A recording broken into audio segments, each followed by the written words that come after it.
and gentlemen, it is episode 206, February 5th, Wow, 2000. dude. What? It says 204 behind you Oh, forgot to change that. Whoops. for two shows. Sometimes I forget. I'm not a math guy. Sometimes I forget. February 5th, 2025. It is National Pork Rind Day. We're bringing the beef. We're bringing home the bacon. National like Pork pork Rind rinds? Day. I love pork rinds. I have like 4 bags upstairs. Low carb. Are those healthy enough for you? Yeah, low carb. Lots of protein, not a lot of fat. So good snack. I like those too.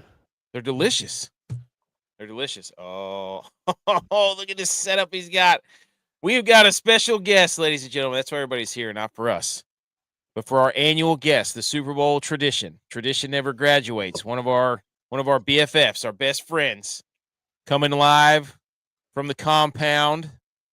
Probably coming off of coaching somebody because he's a coach now. Ladies and gentlemen, it's Daniel Kilgore. Fellow coach. Ladies and gentlemen. Fellow coach. Wait, he's muted. Unmute him. Can you hear me?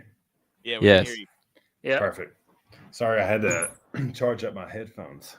Why are those so fancy? You know what? I think I got these at the last Super Bowl I played in. Beats by Dre? No. Was that a QB Christmas present? No. Are those? Did you get those at a Diddy party?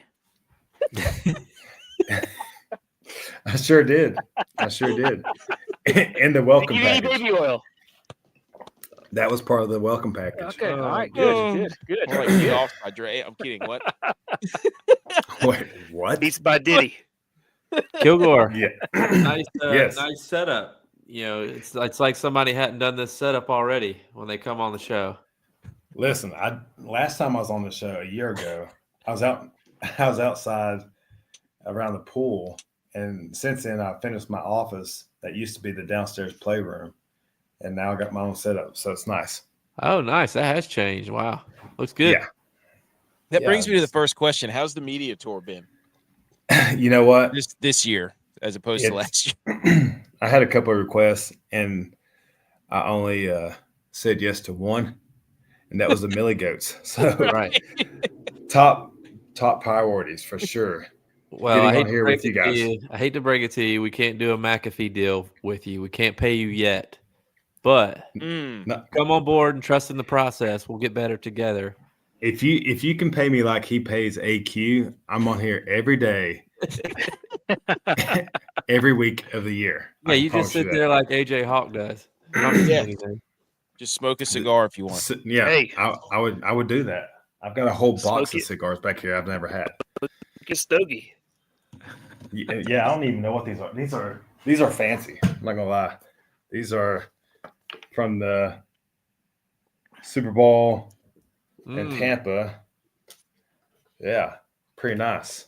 Oh yeah, dude, what have you been doing? First of all, before we get into this, because we have a link in our stuff. Yeah. Everybody who's listening, we got people that'll chime in through the comments. They'll probably ask questions while we're doing this, so we might flash some comments. But secondly, tell us. I know we're going to get really serious right off the bat, but the Eastern Tennessee relief efforts in the Western, you guys set something up for that, because we have a link in our box that goes to the YMCA of Avery County, because people are having a rough time there still. So yeah, it's it's tragic. First of all, obviously, I'm coaching now. We had a game that Friday night, and we were actually the only game in town that week because of the storms. And it was – you really didn't know what was going on outside of Johnson City, Kingsport area. There was some flooding, but once you got closer to North Carolina, there was a lot of schools that lost everything, a lot of homes, obviously, and it's just tragic. And so as a school that I'm at, Providence Academy, as a team, we did as much as we could with supplies and donations. I teamed up with Jerry Caldwell over at Bristol Motor Speedway and helped them out. it was unbelievable the outreach of people just pouring in from different states. New York, they delivered people from New York, the fire department, they delivered, I think, 4 fire trucks to different neighboring counties in Tennessee. You think of like in Hampton or Irwin, like going over to Asheville, they got it really bad.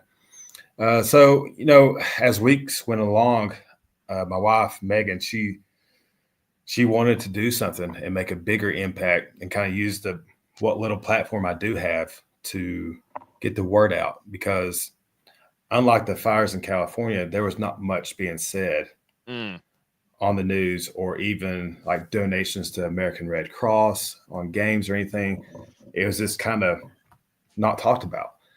And so we just, my wife mainly, I can't take credit. It was her, Megan. She started a foundation with a local group here in Johnson City and teamed up with Bristol Motor Speedway, TLC out of Elizabethton. They help mothers, young mothers, or mothers going through a hard time. They had a really good connection with the community.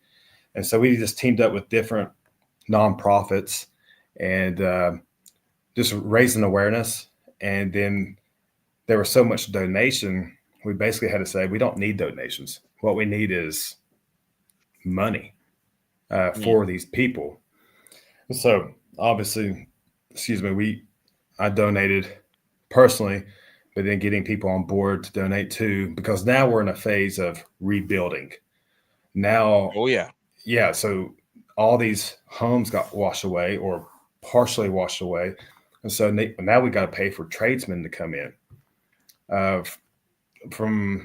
We donated supplies, like I said, but then in the first initial donating beds to first responders or families. We had a huge amount of beds donated. And then now it's just kind of took off with donations and trying to get people in, rebuilding back their lives. Schools are still impacted. Hampton High School, that's been around for, call it 100 years, I don't know. Small school in Hampton, Tennessee, over by Watauga Lake, actually, completely condemned. Not allowed to build back because they're in a flood zone. So they had to relocate all these kids in that whole county. And now she's in the process of now trying to get a gala going. We're still thinking about those people. These people are still dealing with no home, going with the cold from going last fall to the wintertime and the hard winter that we've had. I mean, there's families sleeping in tents and donating generators, propane tanks, everything. It's been a tremendous poor support to these people. And I think it says a lot about the people in this community and in this region, but letting those people know, hey, we've not forgot about you. Yeah. I mean, our lives picked up and we got to go back to work and do the things that we do on a daily basis, but they lost everything, man. And so we're still trying to help them out as much as we can. And my wife, kudos to her and her friends for doing everything that they've done to help these people along the way. Shout out, Megan. Hey, shout out, Megan. Behind every good dude, there's a great wife. Oh, she's a way better person than I am. Y'all know that. Yeah. Oh, yeah. Dude, I didn't mean to go that off of it, but I'm like, this is a time to like people's. I mean, that's still. I think that's great. I think you start with that because it's real, and we've had families at the school that I'm at impacted, all the way down to Greenville, Tennessee, to Morristown. I mean, communities, not big communities, but communities washed away. Mm-hmm. And guys, I'm not talking about like flooding. I'm talking about recreating the land. And when we talk about river rock and sand, like foundations of houses that's picked up and moved away and never seen again. And it's affected, like Greene County, they use the river for water. Well, it's so contaminated, they had to shut off the water to that county for such a long time. And who knows, guys, who knows what's in that water? Animals, septic tanks, human beings, everything. Yeah. So, I mean, there's still, you go to Irwin on the way to Asheville. I mean, you guys have been up to Boone, the trees that are down, cars just still stuck in trees, 60, 70 feet up high. Like, it's unbelievable. And it's terrible. It's tragic. But these people, man, we're strong, and we'll get back for sure. Hey, there's nothing like mountain people, man. Yeah, yeah, no doubt. I mean, No doubt. but yeah, so I just wanted to, like I said, we got that link down there for ours, and then obviously people can probably search your name and figure that out. But yeah, thank you. Whatever we can to push it. Yeah, it's the Kilgore Relief Fund, and again, it's all Megan. She's done a tremendous job, and it's really she's a wonderful wife, wonderful mother. But this gave her a sense of purpose, and she's been awesome at it. Hell yeah, brother! Shout out, Megan. Hell yeah, brother. Okay, dude. Now we have to talk football, and we have to preface it with this: Chiefs fans hate our guts. So we don't know whose side you're on. Probably the Chiefs, but Chiefs fans hate our guts. They yell at us on all the social media. Not because of me. Not because of me either. Oh, I know it's about AK. I know it has to be. I do have some Chief related questions. We want to do that. Yeah. You can do that right now, or we could. You know what we should do? We should take a trip down memory lane. Let's do that first. Hold on. Let's take a trip down memory lane. We started doing this. We're gonna do got some nice background music. Yeah. Watch this, Kilgore. Here we go. Look at you, dude. Oh. Strapping young man here. Why isn't that? Where's that jersey? How about that? It's in my man cave. Why is the Dolphins one in the center? You had to split the two reds up. You can't go red, teal. Sorry, the music's too loud. No, dude, you had to split it up, dude. Here you go. Number 2. The anchor. Down memory lane.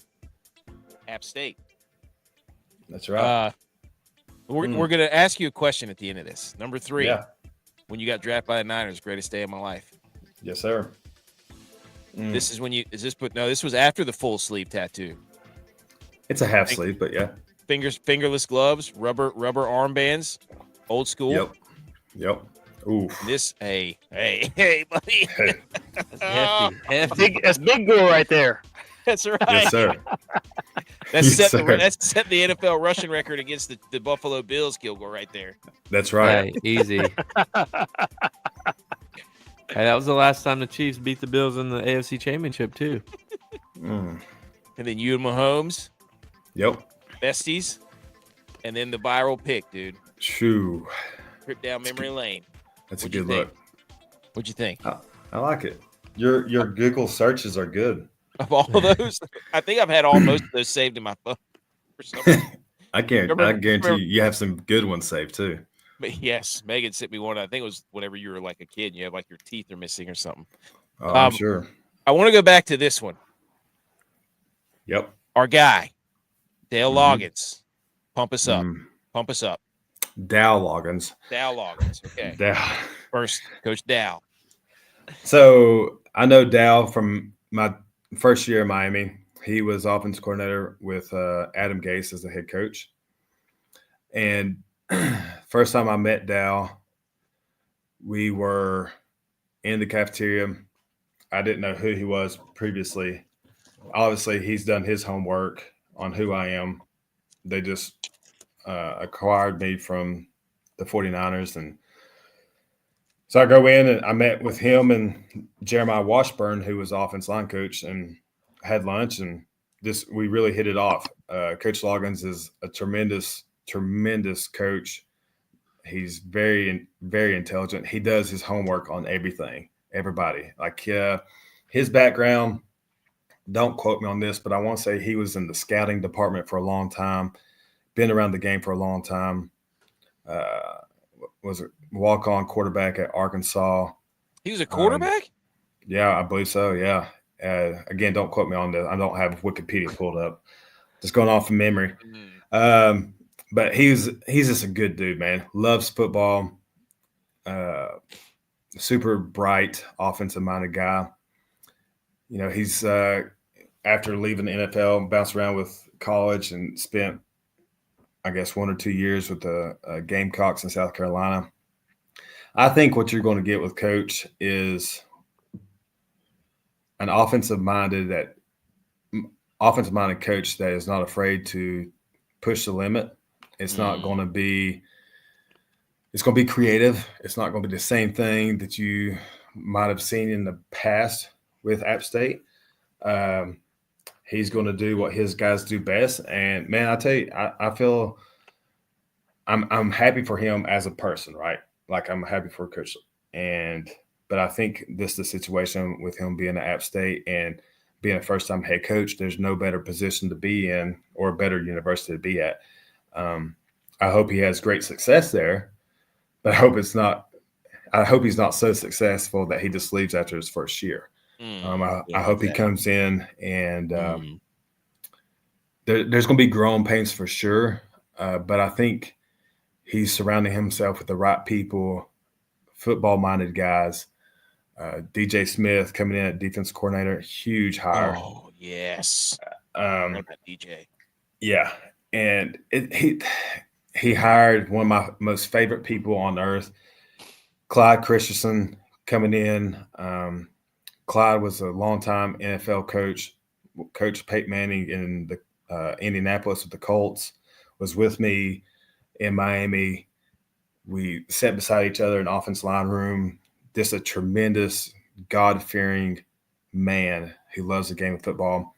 Coached at East Tennessee State here in Johnson City back in the 80s, I want to say. So he's familiar with this region. He's just a good dude. And Coach Loggins, the hires that he's bringing on staff, no doubt that they're going to have success. It's just getting the right players in there. And you know how college football is nowadays. It's hard with the transfer portal, and obviously NIL money plays a huge factor with it. So as a former student athlete, backing him, giving him the support, obviously rooting for them every weekend, but then also, you know, helping them out with getting transfers or whatever NIL money for high school athletes coming in.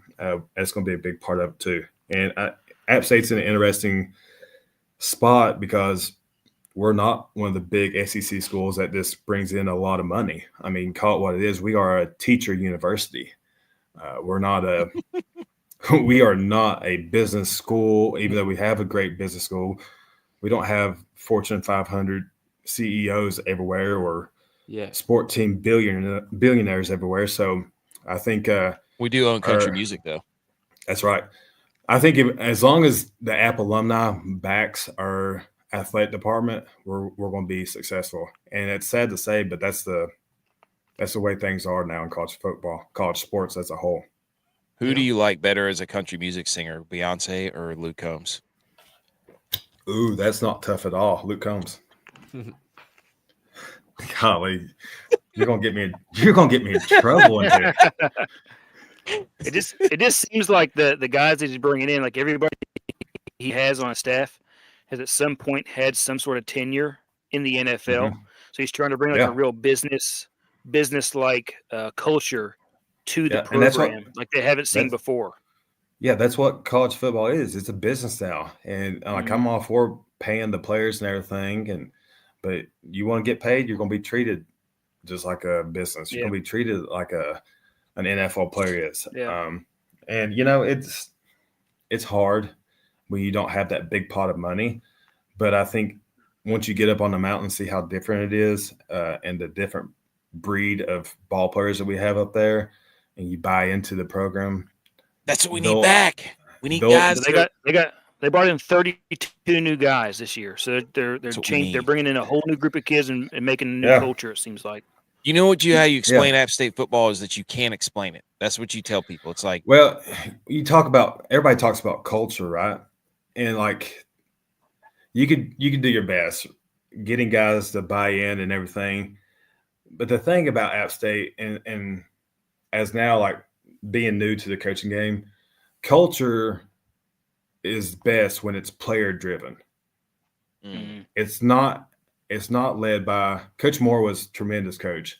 Coach Elliott, tremendous. Dale Jones, tremendous. Love Dale Jones.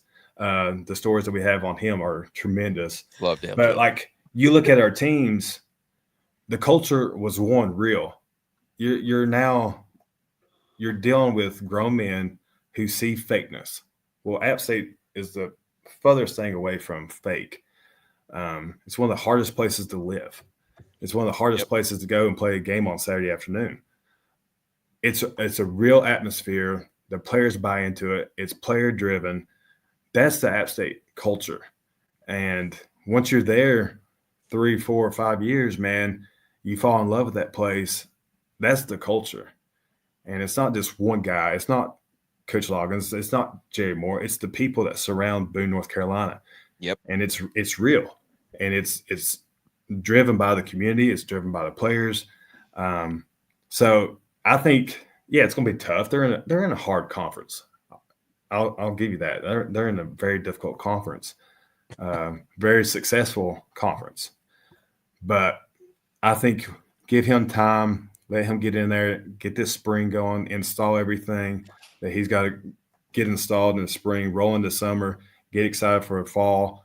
I think they're going to have success. And the hires that he's bringing in NFL success, why wouldn't you bring NFL guys? Ultimately, that's every college player's dream is go to the NFL. Right? He's got freaking what's his face? College is the NFL now, except you go to class. You got. Well, you're supposed to. Yeah. But I like the approach of turning the college model into professional football. Be proactive. Don't fall behind. And that what Belichick's doing too. Accept the challenge. Coaches, the best coaches, are able to adjust, whether it's halftime or week to week. You're just going to have to adjust to the new landscape of college football, and I think that's the way that you have to approach it now is treat these players as if it is the NFL. But it's time will tell, and full faith behind Coach Loggins and his staff and Doug Gillen making the call. And I like Doug, and he's done a tremendous job getting the facilities and everything that they need. But again, call it what it is. We're limited. It's a teacher school. So for us to have this success year after year and to be taken seriously, that's a testament. I want it back. That's a testament in itself. Yeah. I don't want this 6 or 7. This is nonsense. I don't want that. Yeah. BMO, anchor in the house. Yes. The anchor. And Butch P. Edge said, Gordon, you have to order 2 ring sizes to get over your pro. Put those things down, man. We don't scare people away. Hey, we got a comment from Facebook. Brandon Thompson says, I heard some Providence football players at the Johnson City Mall saying team motto is blankety blank. Can you touch on what's the mindset this year for Providence football? I didn't see it. What did it say? Oh, here you go. It's from Brandon Thompson. Wow. Get your players under control, dude. Come on. Man. They are you got a shirt kids. that says that? Hey. No, I don't. Absolutely not. Wait. I'm just glad kids are hanging out again. I'm going to make that for my 5th and 6th graders. I'm going to make sure that says that for my 5th and 6th graders. Hey. Let's go. Okay. Here we go, boys. Let's go. There we go. Okay. First, Chiefs. What was I going to say? Oh, yeah, we touched on the best country. We touched on the App State coach. J-Bye, you want to kick this thing off? I got a little something else that we can go right here. I've got the Super Bowl logos that we can debate because there was some other account that did that, and we power ranked them. We don't have to go over them right now, but I just want to know that that's on the dock. J-Bye, you had some questions about the Chiefs. Let's do it. Go ahead. Kick it off. I do. And with Kilgore having played for the Chiefs, he knows all about this ref thing. Oh, my God. What I want to know, is it like WWE wrestling where they tell you right before you run out for kickoff, like, hey, we're going to let you guys win today, but it's going to come down. We just want to let you know you're going to win. Or is it something they send in the mail? You guys hear about it on Tuesday, Wednesday when you come in for film practice, and it's something you practice all week. Good question. I missed I missed all those meetings and all the letters for that.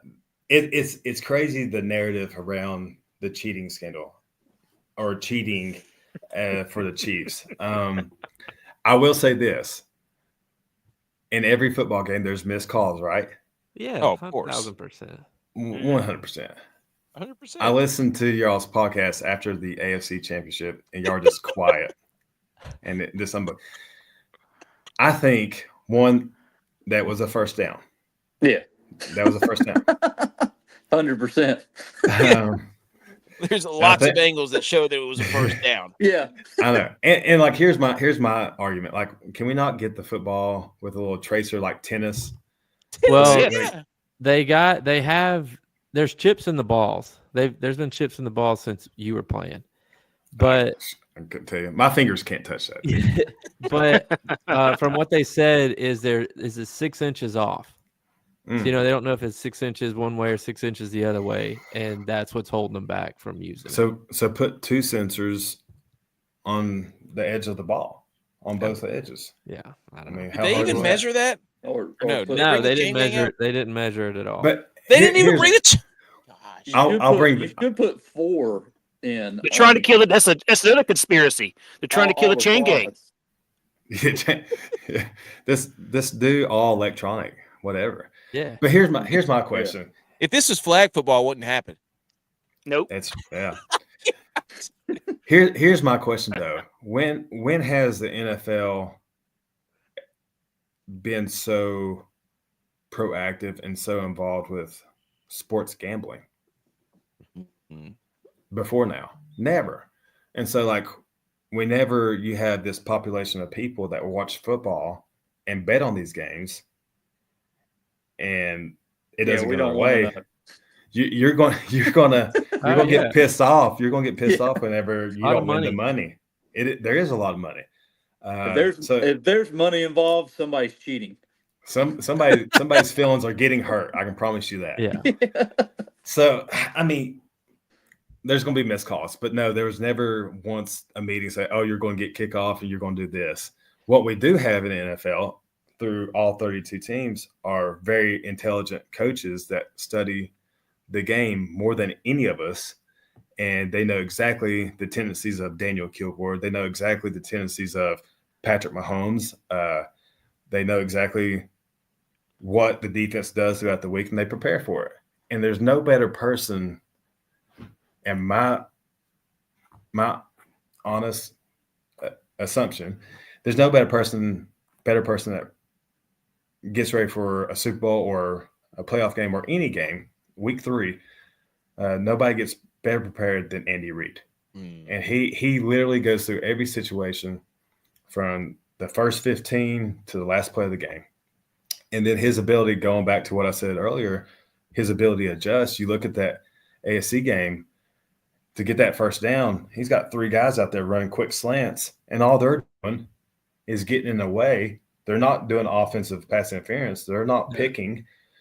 But like Kelsey, he's out there. He makes it look like he's going to run into you, but it runs around you. And it just sets up the perfect wheel route for the halfback. So, I love that play. He said, he goes, "We had that play. That was our number 1 win the game play." 100%. And he probably knew that. So Monday morning at 6:30. Win the game. Yeah. Win the game. And that's the Chiefs players said. They said that Josh Allen goes left on his quarterback sneaks every time. So I guarantee you, in the meeting, they were like, he goes left. If he goes right, we're screwed. I could have told Tony you that. Romo? Tony Romo, was he calling the game? Yeah. Was that? Yeah. So he said that over the broadcast. Yeah. And man, in those broadcast meetings, like they'll talk about tendencies from each team, not just to Pat. Josh has been doing that for 5 years. Like, I could have told you at the beginning of the year in the Arizona Cardinal game, first game of the season, if they're running a quarterback sneak, he's going to go over the left guard. Yeah.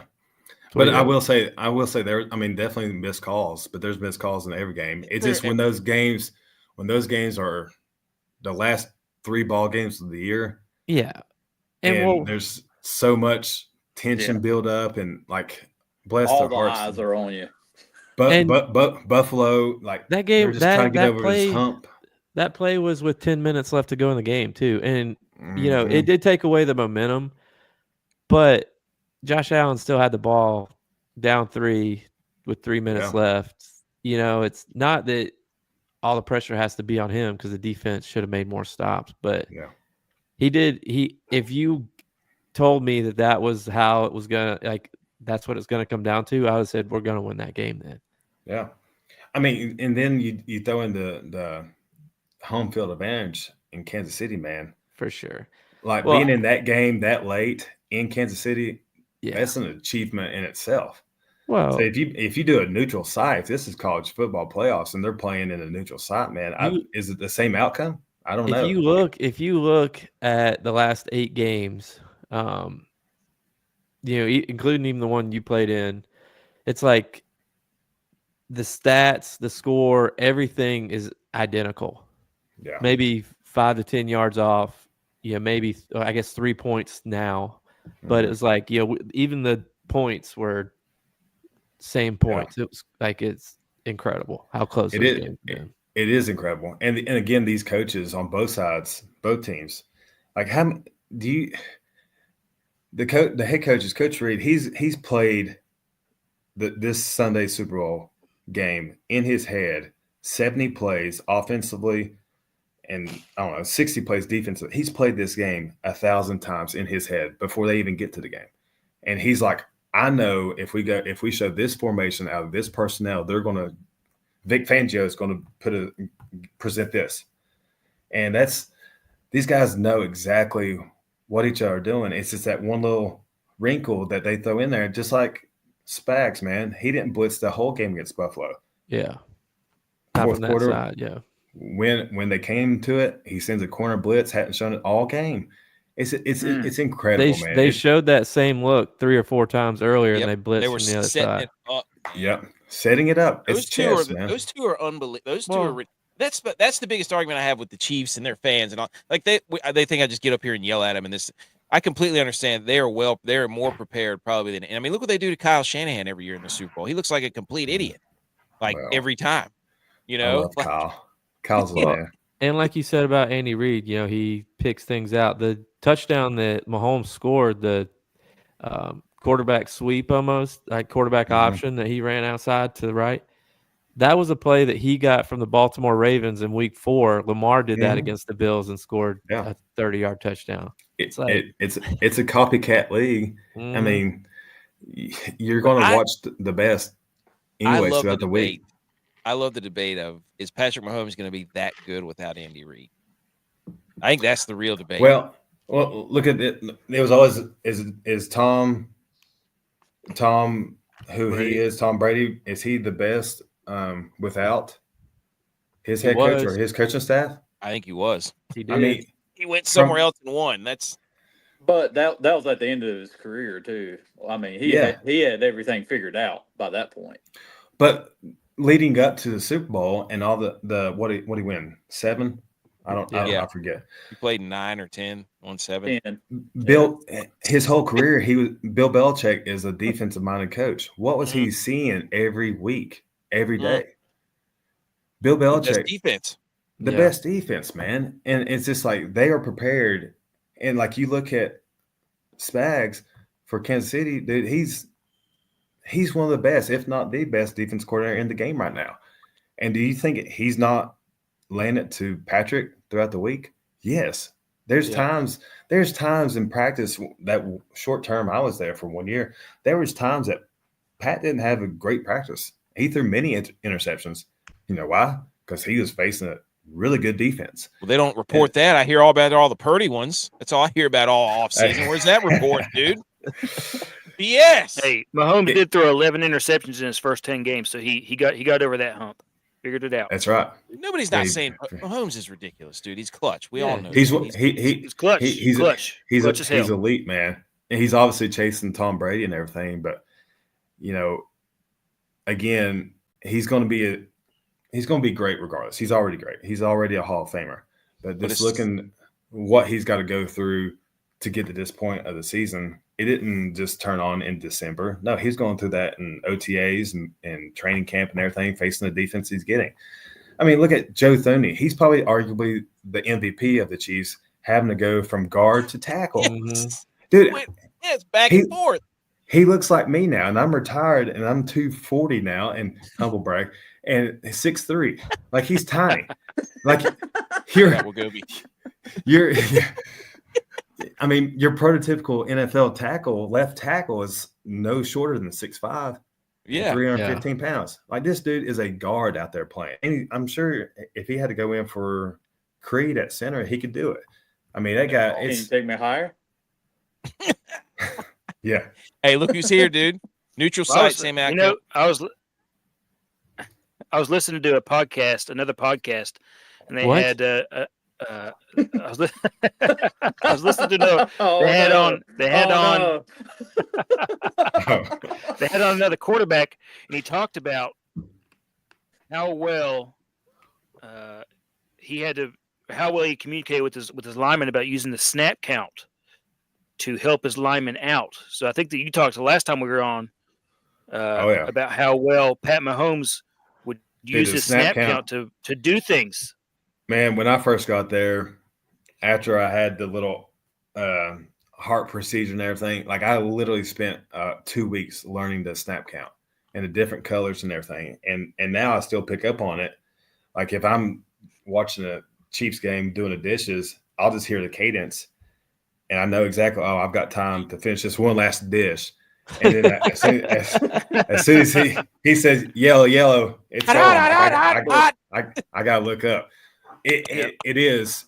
And then that's over there. Yeah, that is the cadence. I mean, the cadence is so dialed in with Kansas City. And listen, it's not like the 31 other teams don't know the cadence, because we get TV copies. Mm-hmm. We hear it. We hear the sideline from NFL films. Whenever we pick up on calls. Like, everybody does it. It's not cheating. It's accessible. So that's the thing that's crazy to me is he changed it enough to where it's not stale, and even though they have all the access, they can't keep up with it. Yeah, well, he's so tuned in with the play clock too. Mm-hmm. He may call a cadence and then see the play clock's down at 3, and he's like, all right, yeah, we got to go. Come on, and everybody's ready. So yeah, unless it's a 2-minute warning and they just let it go to 0 for no reason. Speaking of cadence and how important it was, Kilgore, I heard this story one time about when John Gruden was the coach of the Raiders. The first time, he had a film group come in and shoot all his quarterback meetings, mic up the quarterbacks so he could hear them talk in the huddle and, their cadence, everything, all this stuff.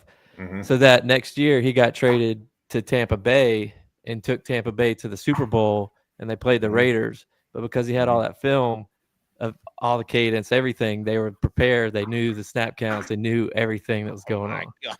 Dude, I believe it.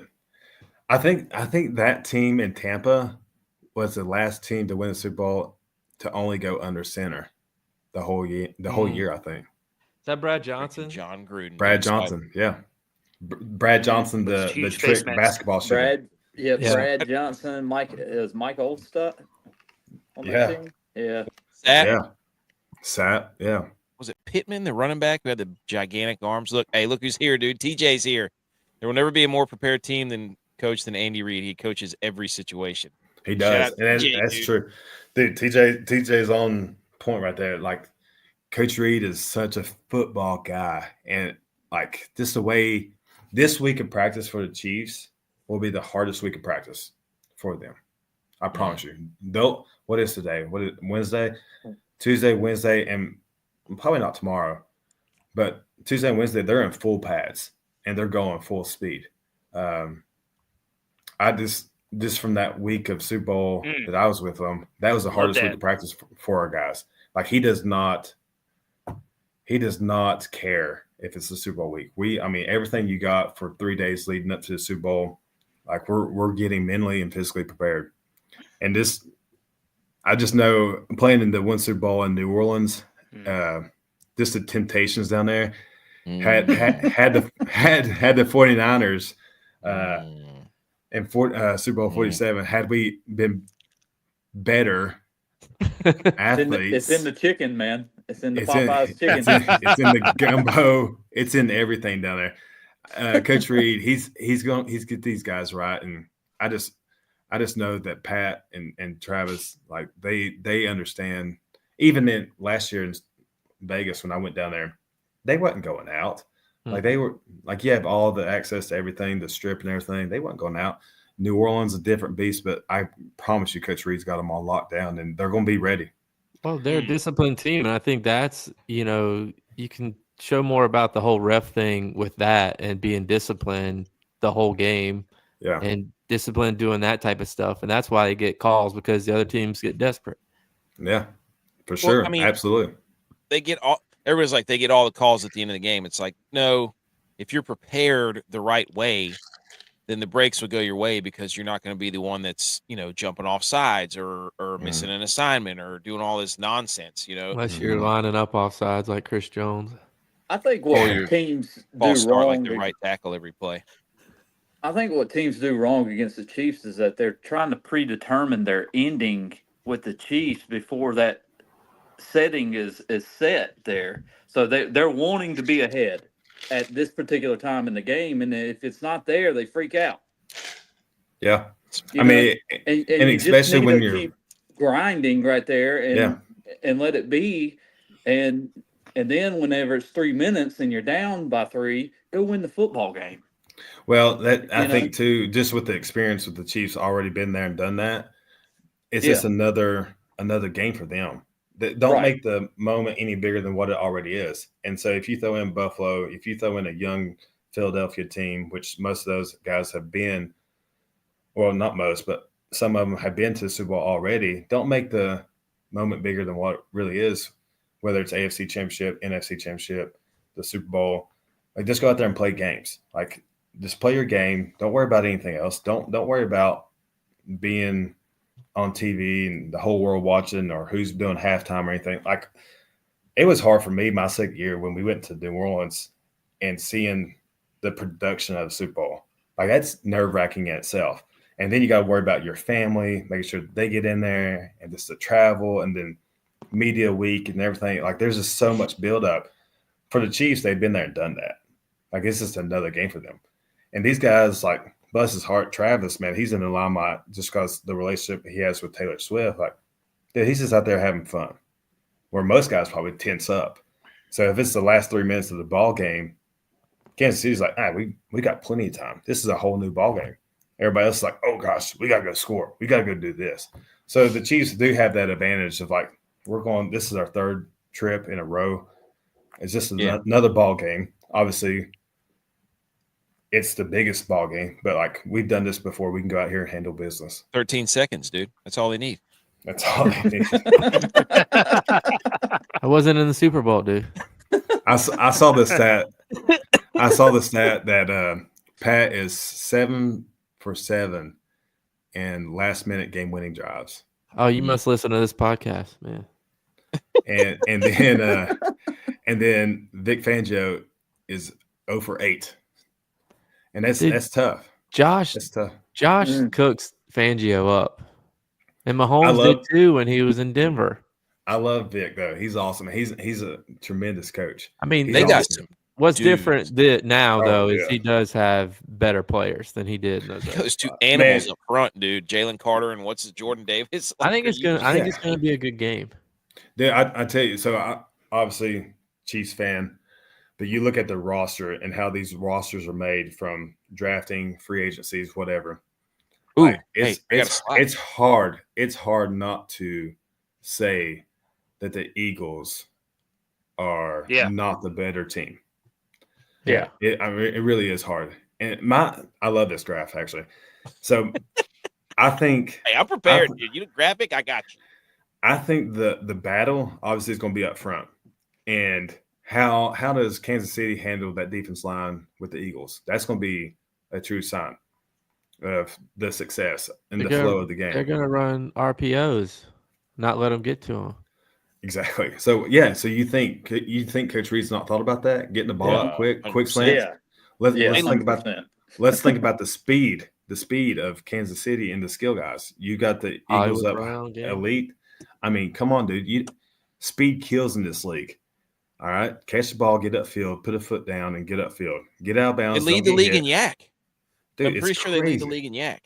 Yeah, what It's did you crazy. he did a graphic last week. It was like Mahomes had 230 yards passing and Yes. 220 yards of that 200 was yak. It was 245 yards passing Mahomes had, and I looked it up, and I found a statistic online that said he had 230 yards of yak, and everybody started yelling at, well, this one ball traveled this far and this ball traveled. I'm like, guys, you're missing the point. They're getting the ball out quick. That's all they're doing. There's nothing wrong with that. I'm still going to make it seem like Mahomes can't throw downfield anymore because it's funny and it makes people mad. And Dude, I love doing that. That dude could walk straight at the sideline, going left, speed walking, turn around and throw that right-handed slingshot throw He 80 would. yards. Ooh, I don't like care. the Like, that Olympic guy- speed walk. Dude, like the Olympics down there, just every you know? every Friday walkthrough, last play of the game, he's throwing that thing and he's launching at 80 yards and it's never fails. I mean, it's complete. It's beautiful. It's unbelievable. His arm strength is crazy. Yeah, he can make the deep ball throw.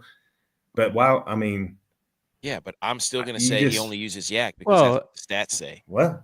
Xavier really Worthy had like These I think he people had so mad.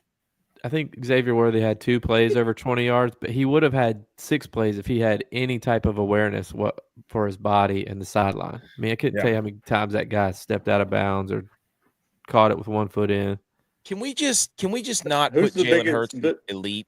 Why is Jalen Hurts an elite? All this other stuff is pretty much dead on. I would, you I would, didn't do this? I would put Jalen right at that line between elite and average. Yeah. He's still a dual threat. Like he can throw the ball and he's very lethal with his legs. But pocket presence, man, He's the worst in the NFL against pressure. Here you go. Oh, you don't think I came with that? Spags and the Chiefs defense covers splits when blitzing. Zone blitzes, number 1 pressure rate, number 2 in yards per attempt allowed. Chiefs defensive man blitzes, 26 pressure rate, yards per allowed, 28th. Jalen Hurts versus zone blitz this year, 17 sack rate, 17% worse in the NFL. You don't think Spagnuolo is going to Who's the biggest animal in this game though? Saquon. Tight ends. What about the Alyaka? Dude, I'm telling you. I think Saquon's going to run No wild. Alyakas? How about this stat too? The Chiefs have not allowed a 100-yard rusher in any of their last 18 playoff games dating back to 2019. Shoot, that's gonna be tough. I think Saquon, man, he could go off very easy. Once, not taking anything away from the linebackers of the Chiefs because they are elite, and you watch the Chiefs defense, man, they are flying to the ball. They really are. Tackles. They tackle. There's not many missed tackles. You're exactly right. They're secondary. They get into it, and I'm blanking on names right now, but man, those young guys, McDuffie, dude, 3 years, 3 Super Bowl appearances. Like that dude is a dude, man. Jalen Watson, who they drafted, I think, late this past year. They're good, and like, but I will say, if I've got a secondary guy, I don't care who it is versus Saquon. Like, man, buckle up, buddy, because you're gonna go for a ride here. Yeah, it's gonna be tough, fun man. to watch. Saquon better touch the ball 30 times, if not 40. Yeah, and I think. Yeah. What was Michael Pittman? Look, see, I was right. How about that? Only one person ever has had over 200 yards rushing in a Super Bowl. Timmy Smith for the Washington, whoever, Commanders, Redskins, doesn't matter. That was the only one. So the real, like talking about Saquon, can he lead? Can he get back to that top of that list, dude? The Philadelphia Eagles offensive line is stupid. It's just stupid. I seen today that they are the heaviest offensive line in Super Bowl history. Wow. Yeah. Is that not insane? They average like 320. 5 seconds to throw the football. I'll tell you a great story.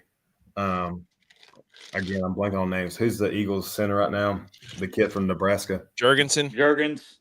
All right. So I'm Jergy. freshly retired, okay? And he signed with the agency I was with. Fresh out of college, Nebraska, never been out of Nebraska. And then there was a quarterback from UNC that was drafted that year. I think it's Sam Howell.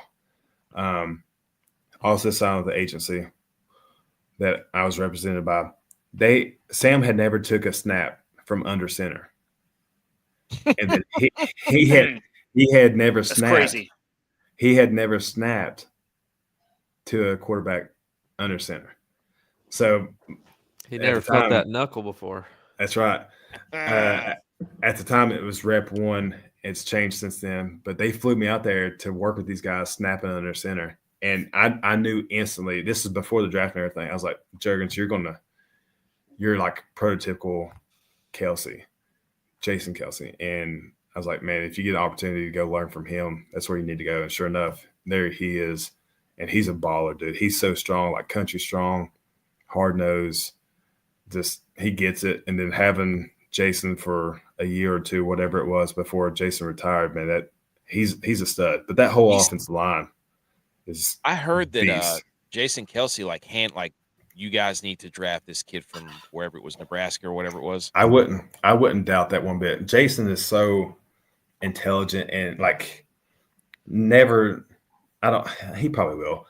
At some point he'll get in the game of football at some capacity, but he's just an intelligent dude, understands offensive line, defense line play, offensive scheme wise, and just like dissecting people and knowing personnel and everything and knowing what you're trying to accomplish as an offense. Like he's so good at that. So I don't doubt that one bit when he saw the film of the young guy from Juergens.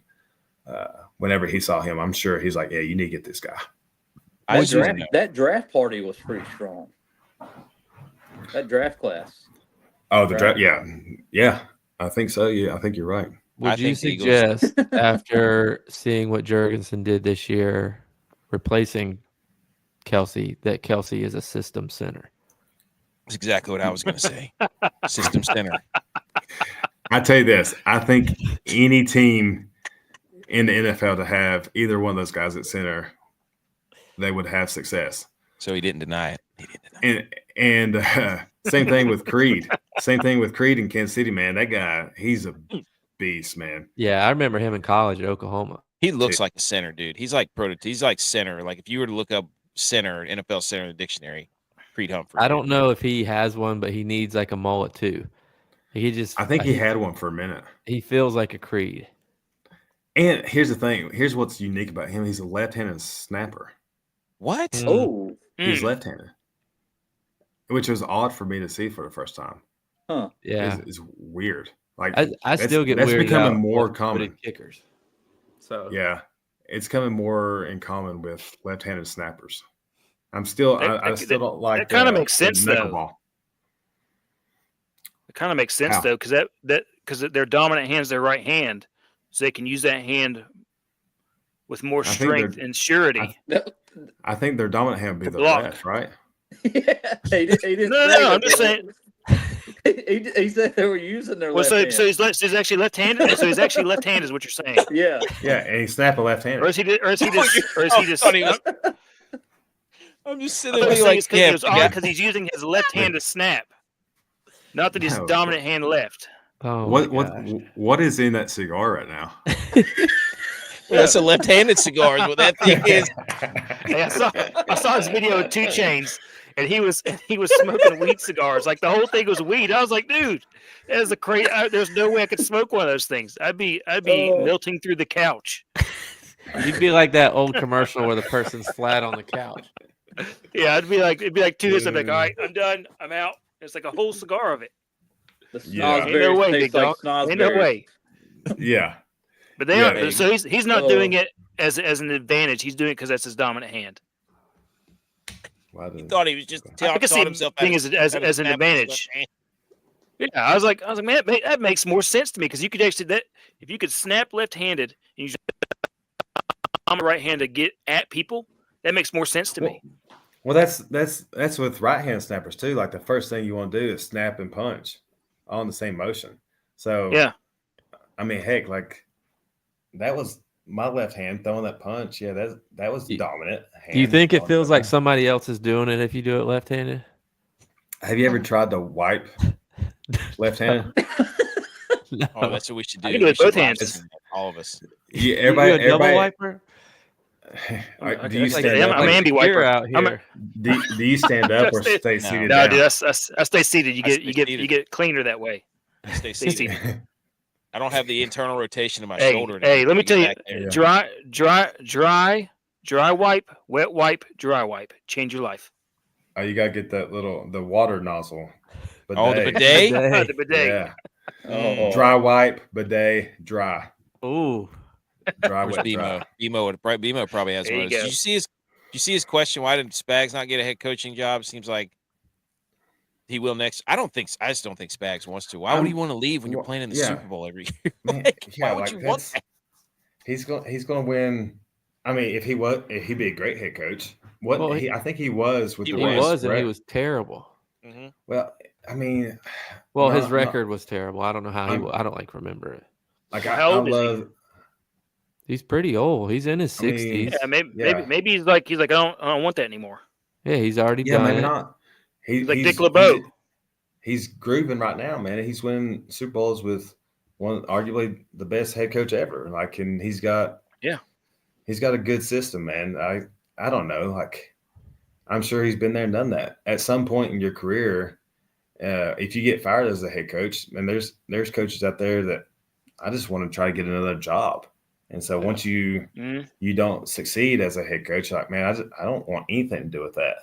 I just want to coach. I just want to be a coordinator and make how much ever money they make. I don't know. Just keep winning Super Bowls. I mean, you get to play Super Bowls. Man. What's wrong with that? He's held that title once before, and nobody's going to remember that. Everybody's going to remember how many Super Bowls you win. Yeah, or lose. Mama K right here says, "Go Bills, sad face." So, okay. Now we obviously have some segments to make, but let's talk a little bit more about this. I mean, who do you give us your keys? I'm going to put up a little graphic here while we talk. Give us, what do you think? Who wins? Do you think the Chiefs win? Why do they win? And what is Nick Sirianni going to do to screw it up? Because he's going to do something stupid. Oh, that's so. I mean, I don't want to. Man, you don't have to give a pick. We don't care. What do you think is going to be the difference? What do you? I'm a big situational football guy. Okay, clock management, putting yourself in the position in the fourth quarter, whether it's 13 seconds or 3 minutes, putting yourself in a position to where you're going to be the last team with the ball and give your team an opportunity, whether it's by field goal or touchdown, or just go into overtime. So, I mean, this used last year, for example. Did the 49ers really? 49ers, did they know the Super Bowl rules? And I promise you, every team goes through the Super Bowl rules whenever they get to this week. So situationally, are you going to put yourself in the position to have the ball last and to win the game? So that's going to be, for me, situational football. Obviously, turnovers. I think special teams plays a huge factor. Winning the battlefield field position with the special teams is going to be huge. Which kickoffs, just write that out. It's going to be like the punts. Where do they land on the punt? Like, is the Chiefs always have a big punt return in there? They had a 65-yard punt return against the Bills last year. Exactly. So are you going to let Patrick start on his own 7-10 every drive, or are they going to have a big return and now they're in plus 45 every time they get the ball? So special teams, turnovers, situationally, whether it's end of half, 2 minute, 4 minute, if the Eagles are up with 4 minutes left to go, what plays are they diving into? Are they going to let Saquon continue the clock running and drive the ball down towards the end zone as deep as they can? And if they score, great. Or if they don't, like where in that 4 minute window are the Chiefs taking over? And so situationally, I give the advantage to Coach Reid and the Chiefs, just from the experience that staff and the players have in handling those types of atmosphere and situations because I just know firsthand that they're going to be prepared. The Eagles are obviously going to be prepared too. That staff's doing everything they can to make sure every situation that may come up, they're going through it and playing through it in their heads. No doubt that the Eagles are talented. No doubt that they have a great opportunity to win this game. What do they have to do if you're the Eagles saying, "Hey, this is how we won the game"? Time travel. What are the Chiefs going to try to stop? You have to disrupt Patrick. You have to disrupt Patrick. You have to. Time of possession. Possession, absolutely. But you have to, at some point in the game, the Chiefs are going to get the ball. They're going to get the ball. So you have to disrupt Patrick, and you have to be aggressive. Be aggressive with your defensive backs. Be aggressive. Like, those are fast guys. They do get yards after contact. But being aggressive with them from the get-go, and hey, I'm going to be on you all day, which I know they are. But disrupting the passes, disrupting the routes the best they can, creating chaos to make Patrick have to run will be huge for them. But again, I think it just comes down. It's going to be a close game. Their young DBs are going to have to step up. That's all the Chiefs do is play close games, man. If they're getting the ball out quick, them DBs are going to be under pressure all game long.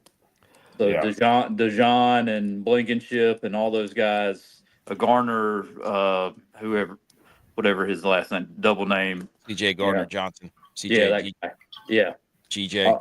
They all are going to have to step up, in my opinion. Well, what do you think about, as good as keep it up? Eagles? I mean, they've been playing lights out all year, but as good as the Eagles' offensive line is, what type of impact does Chris Jones make on this game? I mean, sometimes he makes an impact and doesn't even get a sack, but are they game planning around him solely? No, absolutely. You can't, because that defensive line coach, first of all, he came from New England. I think he won 2 or 3 Super Bowls there. He's been at 3 Super Bowls with the Chiefs, won 2 of them. Those guys, like Dana against the Bills, when I was with the Chiefs, like Dana, he's kind of like flying under the radar, super talented dude, and then he is who he is today. Like, he gets after it. And yeah, obviously Chris Jones is a huge part of their success in both the run game and pass game. But the other 4 or 5 guys that rotate in, man, they're some dogs. I do think if you handle Chris in the run game and establish the run with Saquon, time of possession, you have that on your side, then you're going to see success. But there's going to be times where Chris gets back there and he's going to be disruptive. You just don't ever know. And he's so long and so big, man. Like, it's going to be a great battle up front. He eats up space in a hurry. He really does. Like, when he's disruptive, he's like, it's like, there's Chris Jones in the backfield. It happens in like half a second. And it's not going to be, if there's 65 defensive plays, it's not going to be 63 times that he's back there. No. But he's going to get back there, heck, when it counts. Like, you don't want to say that he turns it up or takes plays off, because I don't think that's the case. But, like, he always seems to, when it really matters, like, he's back there. And we have a question from Twitch. Somebody said, is the NFL scripted? Is it scripted? No, absolutely not. There are the term script. I've not heard this, but the term script comes, what I think is like the practice script or the first 15 script, whatever. That's where it comes from. The guys that say that it's scripted, come on, man. Like, I've been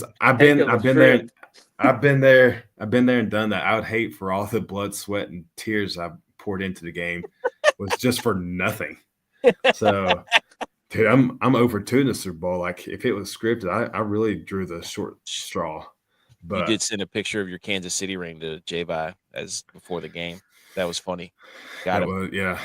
I wanted to send that one, and then the Brothers Day golf ring. I still have that too.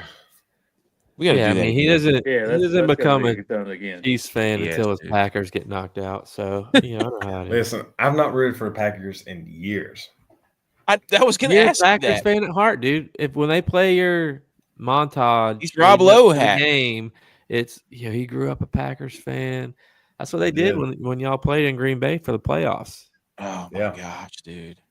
Oh, Yeah, you're talking about cold game. Holy I know we Gentlemen. tried.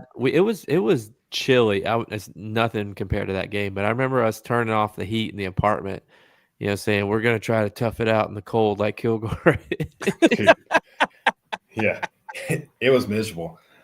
The I had so much Vaseline for my yes.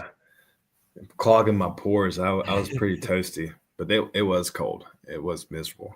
Yes. That was a fun game though. Man, I'm still going to boycott it. I don't even know if I'm going to watch it. I don't care. You I don't want are. to watch this. No, What I'm the not. Super Bowl? I'm not going to Yeah. watch. I did not watch the Rams Bull versus malarkey. the Bengals. Bull I didn't watch the malarkey. Rams versus the Bengals. I couldn't tell you at all what happened in that game. That was because they wanted Matt Stafford in the Super Bowl, and they gave him like 17 plays from the 1 yard line. It was He's complete a scripted garbage. guy, Kilgore. He's a scripted Oh guy. my God, it's not scripted. I just have this thing out for Matt Stafford. I have no idea why. And the But- Eagles and the Chiefs.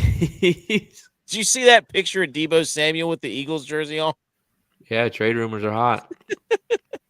Dude, I can't believe that's a world class athlete, man. Dude, he looks like me. I mean, he's a stud though. He is. Yeah. AK, here's my question for you: Are they Okay. going to pay Purdy? They have to. He's the only quarterback that's gone into overtime and toe-to-toe with Patrick Mahomes. Do they pay him market value or what he's worth? I think they'll pay him. Just It'll be in enough to between cover the SUVs. It'll be in the trucks that he got his offensive line. Dude, Christmas gifts. Oh my gosh. Don't Did even get McCaffrey started. help with that one too? No, McCaffrey he had to pay for his 2 knee scooters that he rides around the facility because he can't walk anymore. Double Gosh. 2-scooter Tommy. Dude, he got married and it's just like all downhill now. Oh God! Don't get these Him guys and started. Purdy. Don't get Him them and started, Purdy. dude. Don't get him started. Been telling him that. We put it on the big board last year. The Niners would not make the playoffs because Purdy got married.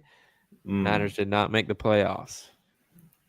Man, I think, Kylie, there were so many injuries for the 49ers. Thank you. It's so tough to go out and pick 53 guys for your opening day roster. And then by the end of the season, maybe 30 of the original 53 are playing. That's hard, man. I don't care what line of business you're in. That's right. It's just Well, tough. That's what right. did you say, AK, that it's in the last like 25 years or something? If the Niners, they either made it to the NFC Championship or they didn't make the playoffs. Yes. The last There's no in 24 years, between. they're either in the NFC because there was a time like before this year, it was 4 out of the last 5 years they had played in the NFC Championship. Yeah. So next year, Super Bowl's at Levi's Stadium. Niners, Bills. Yeah. Can we talk about the last Super Bowl that was there? Which Wait, one was which that? one was that? The Broncos in Carolina? Oh, was that the Cam Newton Super Bowl? Yeah. That's because Hey, his MVP mattered more. I was going to ask you this. I was If you had a gonna- chance to win the MVP or a Super Bowl, which one would you take? Hands down the Super Bowl. Hands down. Like, I'm sure he got broke off with endorsements and everything for the MVP. But man, like, football is the most ultimate team sport that there is. Team sport, yeah. It's just, it's hard for me to agree with that one. And it just goes back to the fumble that he didn't dive on. Like, Yeah. And then he's Come out there on. jumping on a Black Hawk helicopter. okay, yeah. Flying I through the air. I've heard about the show. That is scripted. All right, we got a couple more segments here. We just made a couple. We have the 2025 Hall of Fame coming up. So as a former player, you should be in the Hall of Fame. We'll say it. This is a Kilgore to the Hall of Fame podcast. 100%. We'll lead the torch. Here's the list. Uh-huh. How many do you get? 5? Up to 5, yeah. Up 5's max. Is Eli Manning a Hall of Famer? Hands down, yeah. I think he is. I don't think he's a first ballot, though. Who would you put on here before him? Vinatieri. Really?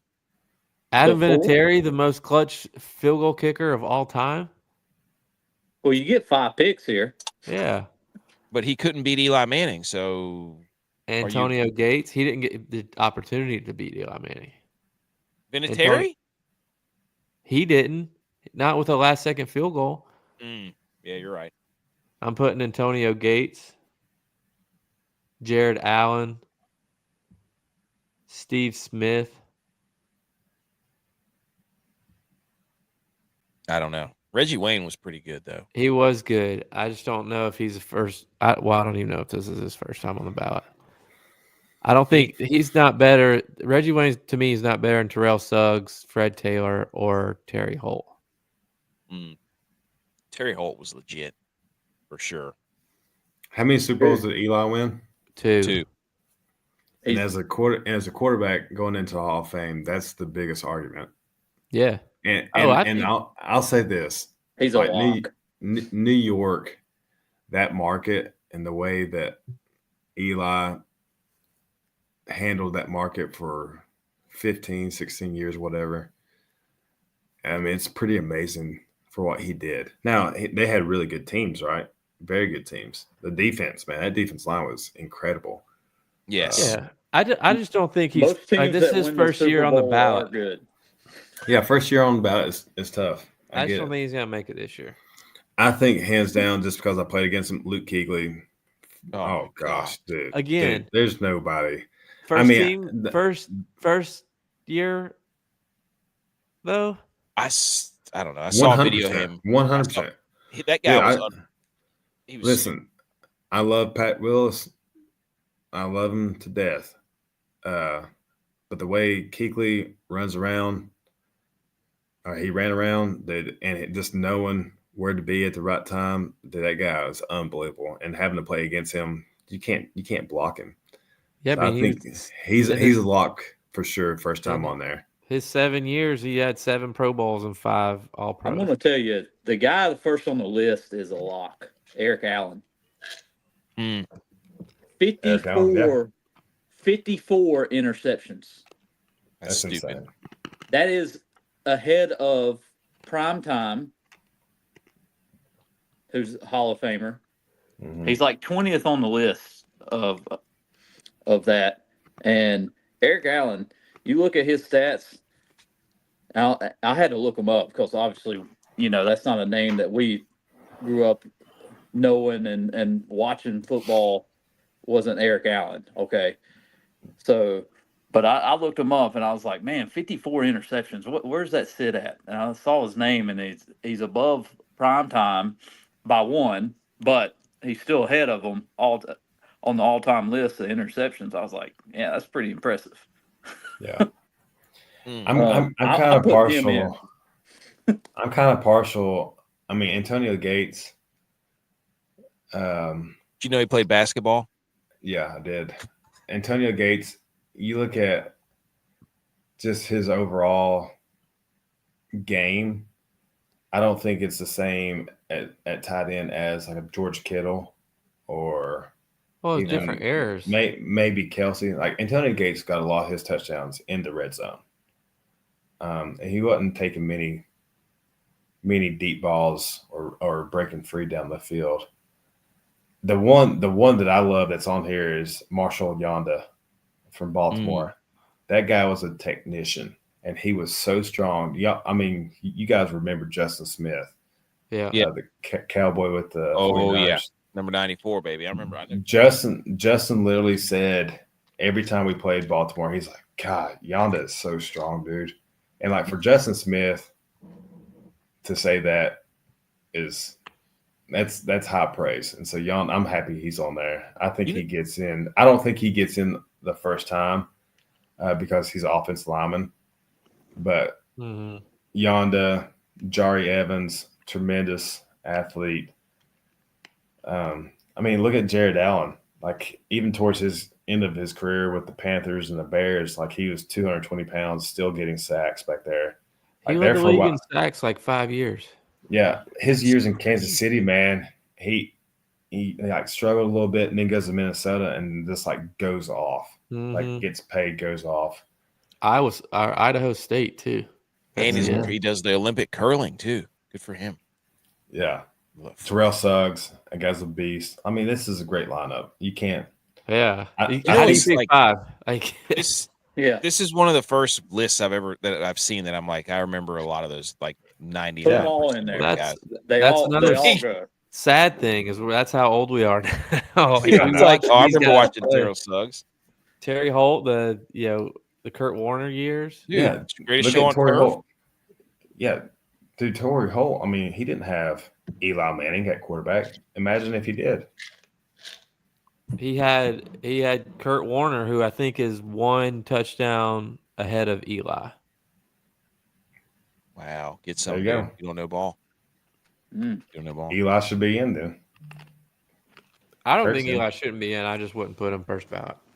Why? Adam Vinatieri, he's definitely because I think there's other 5 more deserving on there. He's the only guy. It's hard, like, dude. I mean, it'd be really hard to. Eli's in. Like that. That's so hard, man. I don't know. I'm not arguing he's not in. I think he gets in easily. But like, I had to go through this list and pick out 5. Like that's yeah. I think Steve Smith gets in. Yes, I do too. Dude, Steve Smith. I love that guy. And what he's doing with the NFL and broadcasting and stuff, like he's still involved with the game a lot. Not to say if you're not involved, you don't get in, but like his influence still to this day is being carried over. Steve Smith played a game in the NFL that a lot of people didn't know about. Like he changed the game in a way for a shorter version of a wide receiver, you know? Yeah. In my opinion. Like it was Steve Smith that was 5'10" that everybody wanted to be like. They gave 5'10" guys hope that they can be a wide receiver in the NFL. You know? But he's like a Julian Edelman or like an Amendola or something. Exactly. He was like an outside, like beast in alpha number 1 dude. You know? Yeah. He's wild. He changed the game. I mean, so he's for sure on my ballot. If I was picking that list, Steve Smith would go. Okay. Here we go. We've put together a compilation of just 4 random things on slides that we want you to power rank. So buckle up. Do we want to hit any music or no? We don't have to hit any music, right? Yeah, hit some music. I want the full. Hit some music for you. Hit the electric guitars. All right, wait. So we get to.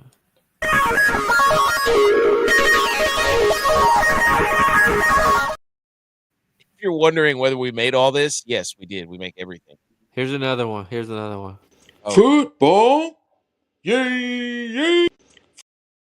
Was that Jaguars' new head coach? Duval. Oh, it's the I said on the last show, like, this guy talks with his face like Peyton Manning talks with his hands. Like, oh, dude, man, he's so. I mean, his charisma's unmatched. He's so excited. We played against him. He was. I feel like that guy has no bad days. He's just so happy to be there. Yeah, he's like the kid that was not invited to a podcast, but now he's in. He's super excited. He just doesn't. He doesn't care about anything. He's just like, I'm just going to do whatever I want. This is my. He's just running around like, I told you. Sorry, Buccaneers. Told you I coach. Yeah, right. I'm just going to go over here and take like. I'm not going to answer your phone call. And then he blamed his son. He's like, yeah, my son was sick, so I didn't answer your phone calls. Actually, I was in Jacksonville signing the dotted line there. But Tampa got the last laugh. He requested to interview offensive line coaches, and they said no. Yeah. Good for them. I love that. Power rank these New Orleans food staples. Ooh, because the Super Bowl's in New Orleans. Crawfish, which are freaking awesome. Gumbo. Mm-hmm. I forgot whatever these things are. Baguettes. Beignets. Bidets. Beignets. Beignets. It sounds like Beignets. beignets. It's a soft G. Zappies. Zappo. Yeah, the Mainly voodoo. Zappies. Yeah. Are those Power the voodoo pretzels there? Those things suck, by the way. Well, I don't want to skew your vote, but you go first, and then we'll yell at you for it. Okay. Number 1, gumbo. Wrong. No. Number 2, crawfish. Agreed, but switch number 1 and 2. Number 3, the voodoo. Number 4, beignets. Is that Have you ever had those? Beignets. Yeah, beignets. They're good. They're good. Yeah, I've been there. I've been down there with a little cup of coffee and sat there. That one place. What's that one place called? Cafe du Mall. Yeah. Yeah. Here's my question. Has those beignets now. Butch, shut up. We ain't even talking about Cracker Barrel. Bro. Cracker Barrel also has beer, which I feel like is a sin. Beer and wine, baby. You can't drink beer at Cracker Barrel. Why not? With your breakfast? I wonder how much, baby. wonder how much they do. Bring it in yourself, dude. They do sell. Uncle Herschel would not like that, okay? Get you a beignet and a beer. Come on down to Cracker Barrel. Beignets and beers. Hey, that's how you know you're from the South if you call it Crackle Barrel. It's not Cracker Barrel. Crackle. Oh my gosh. We literally went to Cracker Barrel on Monday night and love it. It's so good. Dude, Cracker Barrel's, their pancakes are elite. Hey, I'll tell you what, man. So, I mean, y'all know mom and dad, and like my mom, she just get the most random stuff. It wasn't up until like 2 years ago. We go to Cracker Barrel and we're in the gift shop, whatever, waiting on the table. I'm like, this is where my mom shops. She shops here. Like she goes there. She doesn't eat. She just goes there to shop. Like you can do Christmas shopping all there. Low key, it's a great place to stop with the kids. Like if it is at an exit and doesn't have a playground at the Chick-fil-A, Cracker Barrel. Yeah, so they can run around in that shop, and look at toys. Here's one addition. We go there on trips. Go ahead. I'll tell you my story after yours. Oh, I was just gonna say you need to add the restaurant in New Orleans called Drago's. You can look it up. Drago's, like the boxer from Rocky. I don't know, but Drago's. It's a restaurant in New Orleans, right beside. It's in the hotel. Yeah, the casino. It's in the Hilton Hotel. Yeah. Dude, they have these char grilled oysters. Yeah, I've had those. Oh my gosh, unbelievable! Literally, we went down there. In San Francisco, when I was my last year in San Francisco, we went down there and played. The owner he did the post-game meal and everything, and I met him, and I'm like, I'm a huge fan of y'all's food. We ate here and Super Bowl with the Ravens and everything, and we were actually eating with the Ravens, like we were just hanging out, whatever, and got the oysters. He got my address in Santa Clara or Willow Glen, San Jose. Sent me oysters in like these aluminum half shell to where I could char grill them on my. What? It is unbelievable. Nice. It's so good with the Parmesan on top. Oh my gosh, dude! How about this at Cracker Barrel, Bud Light and biscuits? Dude, first of all, crawfish number 1, gumbo. No.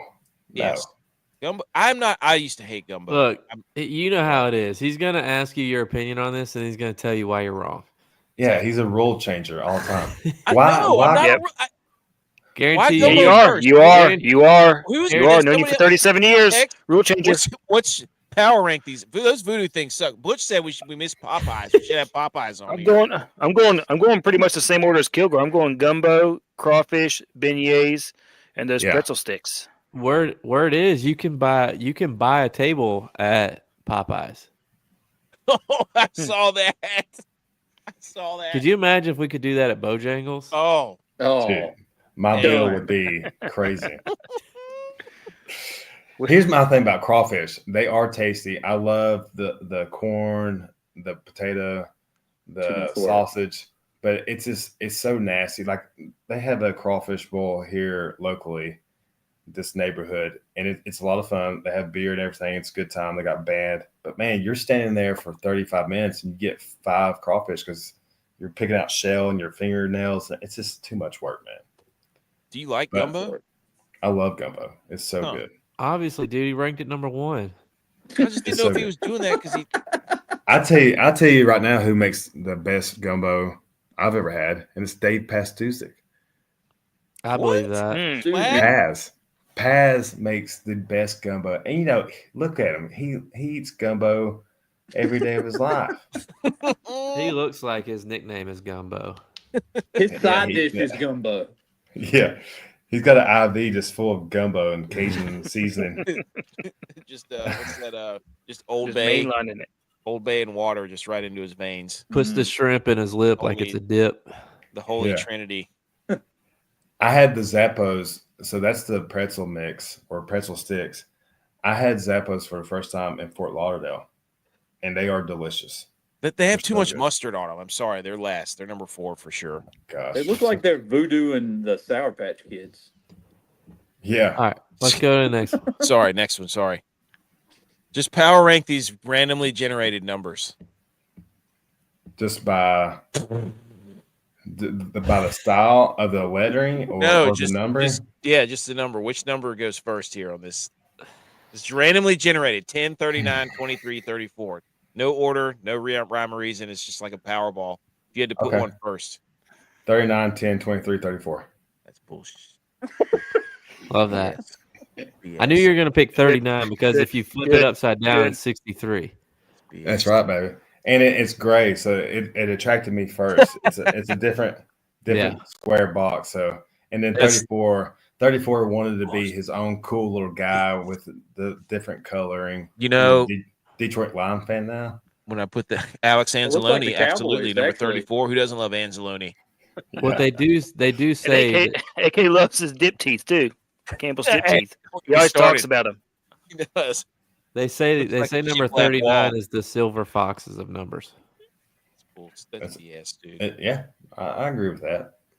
10 just reminds me of Chipper Jones, man. Yeah, that's right. He also dip teeth. Great dip teeth. That's what I should have done. rank these dip teeth. She ranked him as the best dip teeth in sports. Next time, write that down. Next time he comes on, rank these dip teeth. Pitchers and catchers are about to report. Hold on. I gotta look up who's got the best dip teeth in sports. Dan Campbell's got a good. His tip teeth looks like a bunch of pirates' peg legs lined up in his tip teeth. Oh, bunch of bollards out there. Dude, his dip teeth look like an old style baby crib that you just like the little rods that go in between. I tell you, Vic Fangio's got some dip teeth. Does he? Oh, dude, he would put a just huge dip in before a defensive meeting, whatever, and he wouldn't spit the whole time. He's just gutting it. I'm just that's like, crazy. Oh, gosh, dude, it's so gross. That's crazy. Oh man, what was he? Is he doing Copenhagen or what? I don't know. Probably snuff or something real fine cut. That's crazy. That's crazy. Worst. Hey, power rank these football coaches. It's randomly generated. Andy Reid, Jim Harbaugh, Shanahan, Jerry Moore. Golly.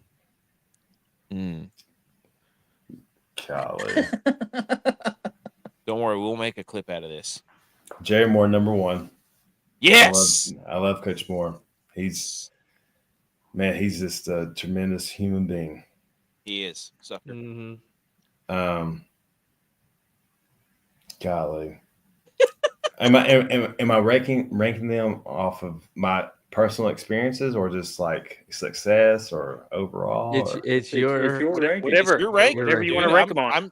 When you rank them, I'll just tell you you're wrong, and then I'll rank them myself. Man, they're going. I hope this don't go viral. Jerry Moore. Yes, facts. This would be the one time one of our stuff goes viral. Yeah. A few go bacterial, but not viral. Jerry Moore. I'm going to go with Coach Reid, man. Coach Andy Reid, number 2. Recency bias. Because I love Kyle to death, and he's such a cool dude, good dude. Has nothing but always treated me well, other than trading me after 2 weeks of signing me. There it is. And just no, I love Kyle. I do, I really do. I love what he does. He's awesome. But man, Harbaugh, he's just he gave me an opportunity in life that most people wouldn't, and he's a football coach at heart. Loves the game of football. So it's going to go Jerry Moore, Andy Reid, Jim Harbaugh, Kyle Shanahan. Well, it makes sense. You had the most success with them. You won 2 national championships with Coach Moore. You went to the Super Bowl with Reid and Harbaugh. Mm-hmm. You didn't with Shanahan. Makes sense. I'll never forget. I'll never forget when Harbaugh. That was crazy, dude.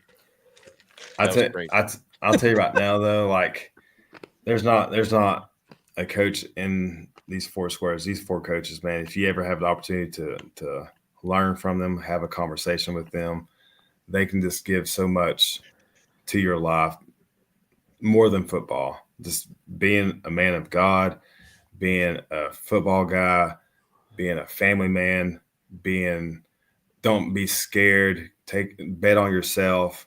With Kyle Shanahan, like he just radiates success and intelligence and self-worth. Like he all 4 of these guys are just tremendous men, and they just happen to be really good football coaches. I love them all, but Coach Moore, number 1, dear my heart. Well, did I ever tell you a story about me talking to Harbaugh about knowing you?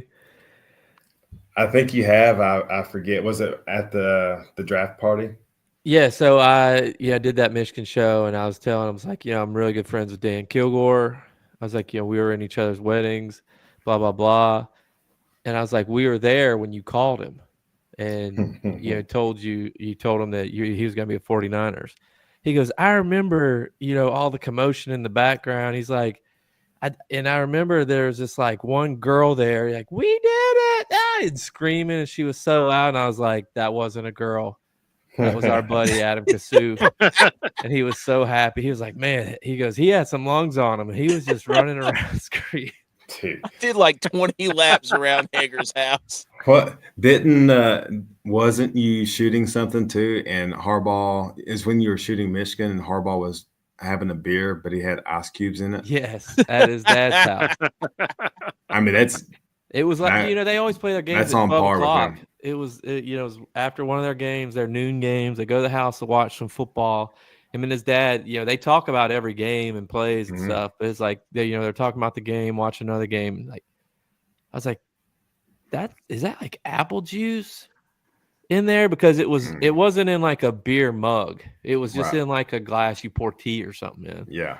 And I was like, what the hell is he drinking? And sure enough, he opened up another can and poured it in there over some ice. I was just like, this mother. Dude, he would. Like, it's on par. Yeah. I'll tell you a great Coach Reid story that I was told when I first got there. So in Kansas City at home games, you stay at this hotel. It's like a wilderness. It's right beside a Bass Pro Shop. And you stay there for the game. So we did that year. And like Coach Reid is really big on after team meeting on Saturday night, everybody fellowships and we come together and have like team snack together. Guys, I'm not talking just like a little snack. All right. It's a full buffet, pizza, chicken tenders, hot dogs, hamburgers, everything. and then the dessert bar. The dessert bar is like self-serve ice cream. They have like different desserts handcrafted for you. It's crazy. Well, the guy that's in charge of that, of like the hospitality of like hotels and making sure that all the food's there and meeting rooms are in order, and just all that stuff.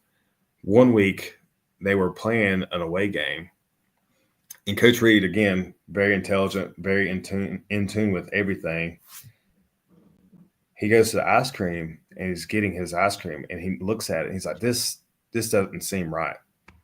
He's a big, I'm going to butcher the name, Haagen-Dazs ice cream.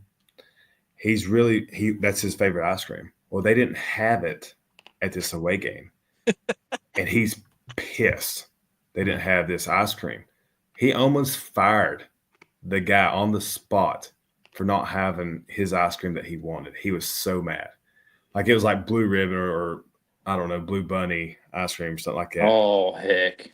But dude, you look at his plate Trash. and those team snacks, and he's got this ice cream, and it's like gummy worms, freaking It's like my son. M&Ms, Looks like the elf. whipped cream. This like yeah. Dude, he Pulls just out goes maple to syrup out of his sleeve and just dumps it all over it. goes to town on the stuff. That's that picture you showed earlier of me being big. That was because Kansas City, man, that's what we did. We ate. Like we ate good too. He said, wow. Next. I don't even know what's up next. I forgot what order I put these in. Power rank these gosh. random quarterbacks. Random.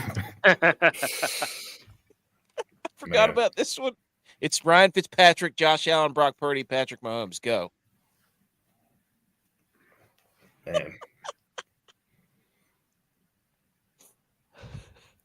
Again, on ability or just like dudes? Whatever, Like, dude. It's your rankings, dude. I mean, I'm probably closest with Fitz. I'm not gonna lie. Like I love Fitz. I tagged him like 5 times and said, "Hey, come on the show, dude. We're interviewing Kilgore." He never responded. Sometimes he does, though. When I was at the Super Bowl last year, is Megan and I, we meet up with Fitz and Navarro Bowman and a few other guys, and dude, he's just so fun. He takes command over our room. We're hanging out in the Amazon lounge because he does Thursday night, and like everybody just loves Fitz. Like he gets along with anybody. And what's best about Fitz is like he just looks like a normal, average dad bod dude out there just playing professional football, having the most fun anybody. I'm closest with Fitz. Was he a loose cannon at times? Yeah, but dude, like he won ball games and he's super intelligent, super just humble, much like Patrick Mahomes, super humble. Obviously one of the best to ever play the game of football. I've never met Josh Allen. And then I know Brock. I met him this past year in California. We went and did a golf tournament with him. Tremendous. He stood there and talked with Megan. He and his now wife were talking to Megan. So if I'm going to rank them, it's going to be Fitz, Pat, Purdy, Josh Allen. Oh, whoa! We met Josh Allen once. He introduced himself, and we're like, really humble. dude, we know who you are, but okay. Cool. Well, I mean, like, what else? What else is he going to say? He's like, "Hey, I'm the guy." Is he going to do that? Hey, what's up, guys? He could have Like, said, hey, "What's up, fellas?"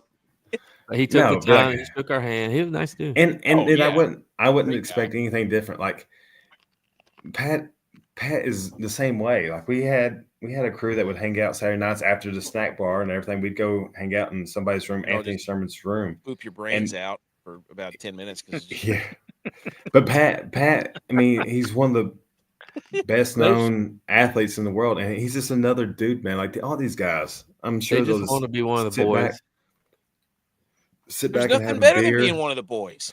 Yeah, dude, I promise you. And like when you're around, I'm sure you guys felt this when y'all were done playing sports. Like when you're not around, or when you're around guys that are like-minded, and in the NFL, like you're all working together, see each other day to day. Your family's going through it, everything. Your wives are managing the house, just making sure we get through the off season and everything. Like we're going through everything together, and never once with Fitz or Pat, because I played with them, never once did I ever feel like, oh, he's putting himself above me. Yeah. Like Patrick was just like, hey, here's your Christmas gift, or hey, we're going to Anthony's room, come on up, or something like that. Like, and I text with Pat every now and then, talk with Rind periodically. Right. And like these guys, they don't have to give me a time of day. I mean, they're freaking future NFL team owners or whatever. Like they don't, but they're just normal dudes and they just love to have a good time. And they love to see other people succeed. I'll tell you that. And it's not always about them. Yeah, I mean, half the Chiefs team is in the State Farm commercials now. Yeah. Did you see the one when Chris got him on Jones NIL money? Yeah. When Chris Jones is like, I'm glad, or I like the one that Pat didn't have any lines or anything like that. I thought that was funny. Dude, I said that last show. I said their coach is a better actor than their quarterback. Holy smokes. He's terrible. Terrible. No offense, Pat Mahomes. Come on the show. But my gosh, Bundle Ruski buried you. Are the You got refs in buried. the next State Farm commercial? I hope so. I don't know what's next. Oh, which football is best to be involved with? Coaching, high school, college, NFL. High school number one. High school number one. Without a doubt. We'll all agree to that. I will say high school number one just because I don't know how many games I played in the NFL, but I can tell you right now, I can remember Friday nights, J. Fred Stadium at Dawsbent High School, who was playing where, who we were playing, what happened in that game. Like, those are memories that will be with me for the rest of my life. And so there's nothing better being in your hometown in front of your community, playing with your childhood friends that you knew for 13, 15, 18 years. There's just nothing better. Nothing better than that. Beyonce needs to write a country song about that. 32 years. And then I would say, I mean, honestly, college football, the era that we played college football is number two. Yes. Just going through what we went through at App State, winning championships, not winning, building that dynasty, seeing what it is today, and then like relying on each other to survive basically outside of the game of football, and then trying to figure out adulthood and whatever life presents to us during that era, and the connections that we made. College football's got to be number two. Coaching is the most rewarding and the most daggone. It's the hardest thing ever. And I'm coaching now, and everybody here locally is like, "Oh, it's so cool that you're investing in this small private school, starting a program from scratch, guys. Like literally starting it from scratch, and investing in the lives of these kids is wonderful. But like stepping away from the game as a player, and then going and being at Providence Academy, and day in and day out, like these kids are investing in me, making me into a better husband, better father, better person overall. And of course, that's not going to be the case at every school. I'm lucky enough to be in a situation at Providence Academy where, we have really good people, and they do care for the individual, not just for like records or winning ball games or state championships. Like all that stuff will take place later on. But it's rewarding to see kids that never played the game of football go out and play for the first time, and win or lose. Like we won 2 games last year, man. After our 9th game at home, like, kids were crying because they didn't want it to end. That's awesome to see. And like I complain sometimes just with dealing with teenage boys or just teenage students, just like it's really hard sometimes to get these kids to do things that take no talent, like being on time, dressing like the way I said, or finishing that last rep, or not skipping reps or whatever, and just paying attention, right? It's hard. But man, when you actually see them going out on Friday night and just let loose and coach them up all week, that's very rewarding to see. And then obviously number 4 would be NFL. I wouldn't be where I'm at today if it wasn't for the Shield. I love everything about the NFL. I love what the game of football brings to the table. You have the world's best athletes on the field competing, bringing out the best, bringing out the worst, all emotions, all in 60 minutes. there's no better place to get that than in the NFL. And being able to be blessed and be where I'm at today is a lot to the NFL and the connections I made and the lifelong friendships I made from the coaches that you put up there, the players that you put up there. Like, I'm just forever grateful for the NFL and the opportunity that it gave me. So playing at high school, playing in college, coaching, then NFL. I had a message from somebody who's he told me to ask you. This is somebody who knows you from Eastern Tennessee. He said, ask him if he remembers playing Soddy Daisy in the playoffs back in high school. He and I were in a photo shoot together before our senior year at Knox Central High School. We were on the cover with Brandon Warren, Dustin Lindsay from Alcoa, and Lee Smith, who went to play at Tennessee. Sure did. This is Chris Ricketts, I think is his name. I sure do remember. Wow, that's impressive. He sent me a message and told me to ask you that. So I have that. I have that on my phone because I sent Lee Smith, Buffalo Bill tight end. He actually finished out at Marshall, went to UT. He's back in Knoxville. He's got his own training site and everything. But yeah, I've got that picture right here. That's crazy. What are the odds of that, dude? Right there. Look at that. He told me to ask you. He's like, man, it's a small world. I know he's been I was like, no, man. Kilgore. I was like, he'll probably remember that. I was like, the kind of guy he is, he'll remember that. That's unbelievable. I remember all the shoots I did in high school. We were doing it in the Dale Earnhardt 50-year anniversary or whatever it was, or 25-year anniversary car. I remember all that stuff. But you don't forget that stuff, dude. No, you don't. I think I'll zoom in on the guy that I think it is. Yeah, Chris Ricketts. There he is. Shout out. Yeah, I think that's him. That's him. That's pretty sure cool. do. I was the only idiot in a stance. Look at that. What is this, 1956? Dude, Brandon Warren, he was a tight end. He went to Florida State and then transferred to Tennessee. Dustin Lindsay, Kylie, that guy was untouchable. Greenville High School, they had a running back. I forget his name. And then Lee Smith. This was Lee in high school. I don't know. It's terrible lighting, but yeah, man, I remember that. It's funny. Small That's world. hilarious that you just pulled that up too. What are the odds? Hey, man, I keep everything. I told him, I was like, dude, he'll probably remember. You don't forget Absolutely. that stuff. Hang the banners. We got to hang the banners. Yeah. Do it.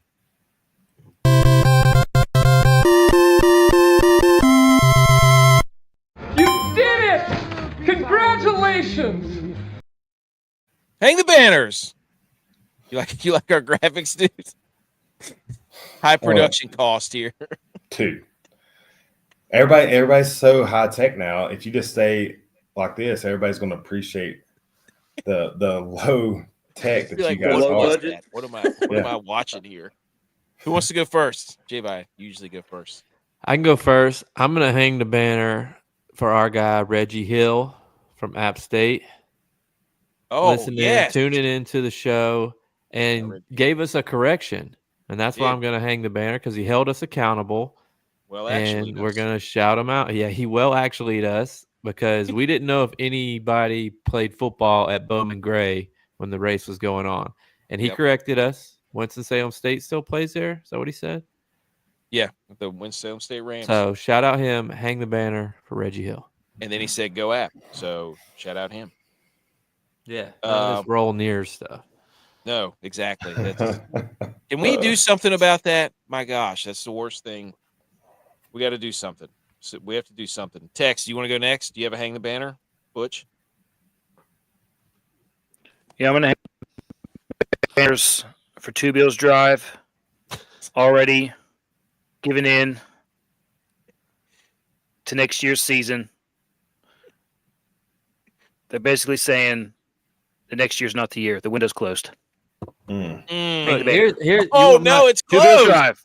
Look, you want my hot take for next year, and it has nothing to do. This has nothing to do with me being a Bills fan, but I think, as fate will have it, the Bills their last year playing at the old Highmark Stadium, Ralph Wilson Stadium, Rich Stadium. Their last season playing there, they will win the Super Bowl next year, and therefore the NFL will open the following season, 2026 season, with the Bills Thursday night opening of their brand new stadium. That's my hot take. Next year, Bills Super Bowl champions. No. BS. I'm going to hang the banner for us because everybody now is all of a sudden starting to come on to the NFL's trying to start a flag football league. And we have it well documented like a year ago, almost to the date, that said all this flag football talk, the Olympics, it's all just a ploy. They're trying to incorporate this into some way to make money. And sure enough, it's coming. It's coming down the pipeline. I don't know how I feel about it. Just don't mess with the real football. Hang the banner for us. Staying woke, staying ready for all the hot takes way ahead of everybody else. So, hang the banner for us. Kilgore, Butch, you have a hang the banner? Hang the banner for Cowboy Carter. Hang the banner for all the people out there comparing the trade for Luka Doncic with J.A. for Dak. All right, hang the banner. You gave Dak so much credit. I appreciate it. Hang the banner. Luka Doncic. I don't know who that is, but Luka. Oh, Like somebody in Key West. It is. New guy. Kilgore, you got one? Mm. God, I can rattle off more while you think.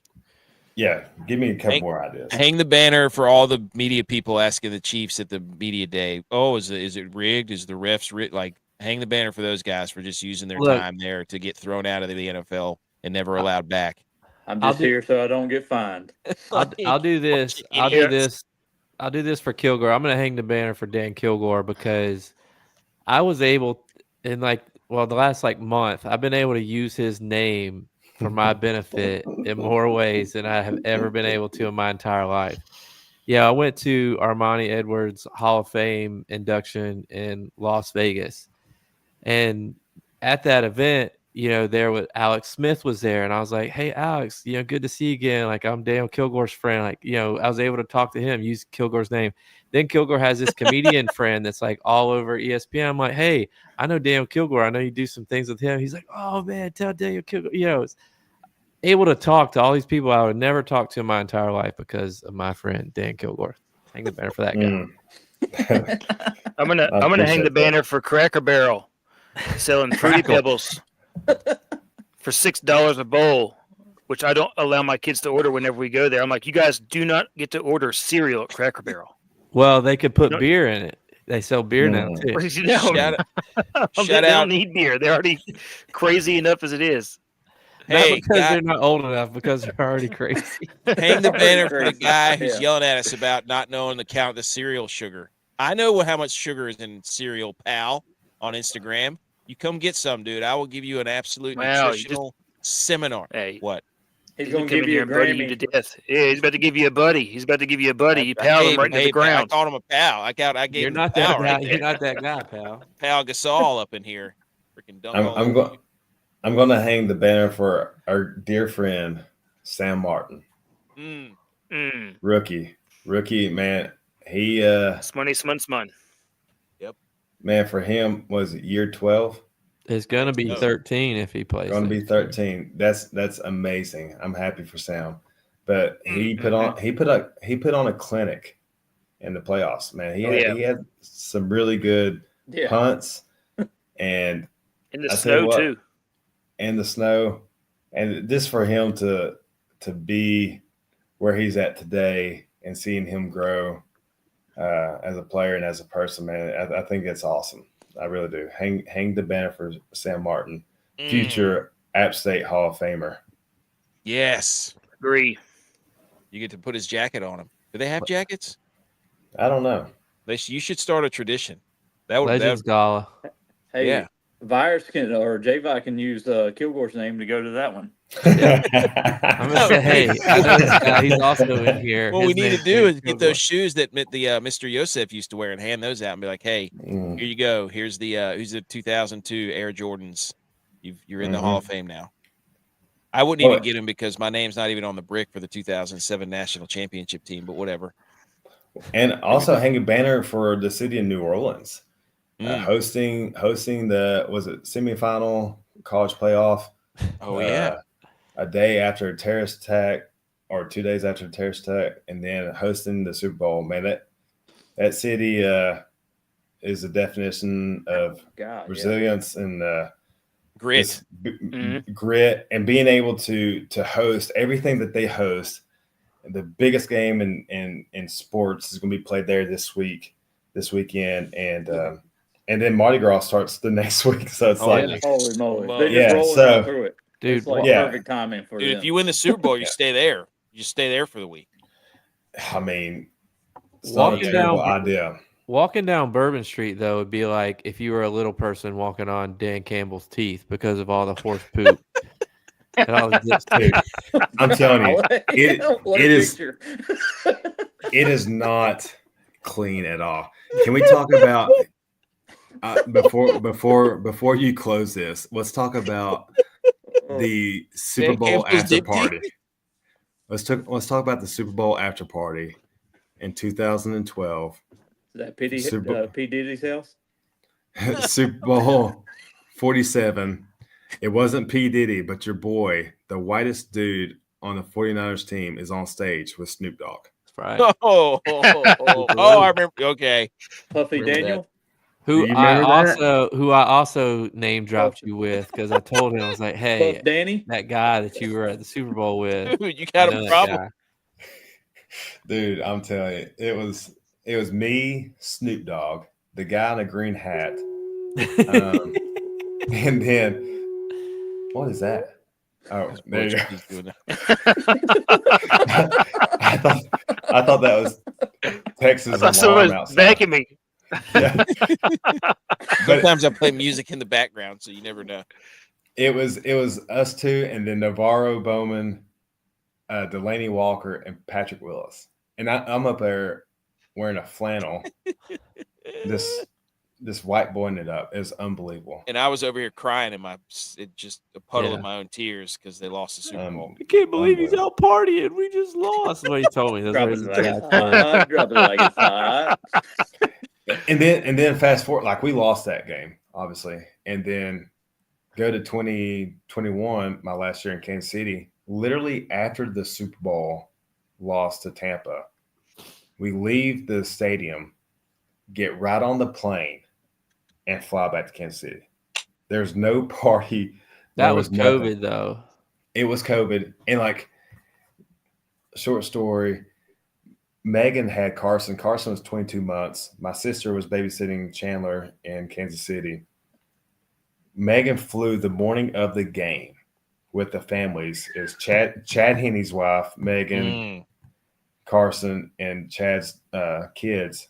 Shout out Henney for saving the season. Flew down the morning of, got on the tarmac, shuttled them from the airport tarmac to the stadium. Like, they got to the stadium at 12, had to sit around all day at the stadium, wait for the game, leave the stadium, basically got mugged leaving the stadium because Tampa Bay's fans were going nuts. Yeah. Go back to the airplane, fly back to Kansas City. They get back home at like 4 a.m, and Carson's just like trooping the whole time. Doesn't fall asleep at all. She's just like, this is amazing. But that was, and then after that game, we're leaving the stadium, and we had police escorts, and like the fans were riding. Dude, we had all like the video stuff and equipment and everything underneath the buses, the charter buses. The fans were ripping open the bus doors underneath, and it's just like taking stuff. Jeez. Like people in their houses are like, yeah, I got this in the 2021 Super Bowl. It's a camera that doesn't work anymore. I don't need the power cords. There was a couple buses. There were a couple buses that the windows got knocked out. Like, it was insane. But yeah, after that Super Bowl, we just got on the bus, went back, flew back to Kansas City. The next day we had a team meeting and then exit meetings. And that's when I told Andy Heck, offensive line coach, I was like, appreciate the opportunity to be here, but I'm going to retire. Which I knew like I was done. And then the next year they drafted Creed, and I was like, oh, thank God that guy left. But yeah, the Super Bowl, win or lose, it's a great experience. It's a fun time. I wish I would have won either one of the both times, but just one. Yeah, because that celebration would have been even better. Yeah. But just even getting there was an accomplishment in itself. Like it's our fault. Like, because every team we root for that plays in the Super Bowl loses. So, I mean, we're sorry for that. We were all rooting for the Chiefs there. They lost. Of course they lost. Dude, I know we talked about it last year, but that video that you guys sent with everybody, just like unbelievable, man. It was so special. I won't cry this year, but it was tremendous, and I appreciate you guys allowing me to come on here and always supporting me and for what I did and what I'm doing now. It's awesome. Dude, you tell us where the game or whatever it is, we'll be there. Yeah, you guys send us a schedule. Dude, our days of going to NFL games are very numbered, and we've already established this guys trip. So to continue it, do we go see your game? Do we go see Maru's? Like, we got to have schedules so we can keep. Dude, Maru's Utah State. Yeah, the big leagues. Yeah, Providence Academy this year. We're part of TWSAA, which is the state regulation for sports, high school sports, and so like this season is legit, competing to get into the playoffs and everything. But we have region games, and we have three games, 2 region, 1 not region. But we're going to Middle Tennessee. We're going to Franklin, which is south of Nashville. Wow. Yeah, Murfreesboro twice. So if you want to have a good trip, we'll go to Middle Tennessee and we'll just shack up in Nashville for the night. Get some hot chicken. Go throw a chair off of Beyonce's new bar. Our country bar. All right, let's wrap it up. I'll go Carter on it. Ladies and gentlemen, Dan Kilgore, 2-time Super Bowl beautiful runner-up. Dan Kilgore. Miami Dolphins, 49ers got drafted by him. Not a big deal. Kansas City Chiefs. Number 67 on your walls in your fancy shadow box uniforms, but number 1 in your hearts, number 1 in our hearts. Well, thanks for coming on. This is a great time. Some of us are going to watch the Super Bowl. Some of us will not. We're not going to mention any names. We'll just leave that up to, or maybe I'll watch the game cast. But all right, we got the music. Yes, This is the last one. We love football. Likes to do so. Yeah, it's our Thanks a lot. passion. Go Good Niners. That's why Go we're Bills. cash